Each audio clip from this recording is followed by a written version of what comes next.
The faith lesson for today comes from Psalm 119, verse 105. It says, "Your word is a lamp for my feet, a light on my path." Psalm 119 is the longest chapter in the entire Bible. It's an acrostic poem in Hebrew, and the whole poem is about God's law and how valuable it was to his Old Covenant people for guiding their lives, guiding every step of their life. And so here, the psalmist compares God's law to a lamp. Now, when we think of a lamp, we might think of a flashlight or a lamp in the room that we turn on next to the bed.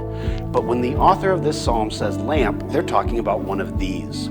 This is a lamp from about 1,000 years before Christ, 3,000-year-old lamp that was excavated in the Holy Land. As you can see, there's not much room in here for oil. You'd put oil in the base and a wick, and you would light it. And I just want you to imagine how much you would see at night with a lamp like this.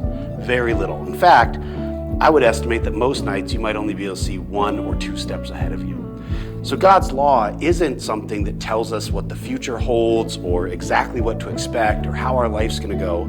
God's law for the Old Covenant people was a way of guiding them day by day, step by step, to make the right decisions, to make the right choices, to make the right interactions with their family, with friends, with people they worked with.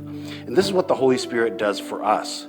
The Holy Spirit in the New Covenant has written the law on our hearts, written God's will and God's ways inside of us. And so the Holy Spirit is our lamp. The Holy Spirit is guiding us step by step, day by day. And so we can join with the psalmist and say that God's word, through his Spirit within us, and through the scriptures given to us, are a lamp to our feet, guiding us day after day, step after step, as we follow in the footsteps of Jesus.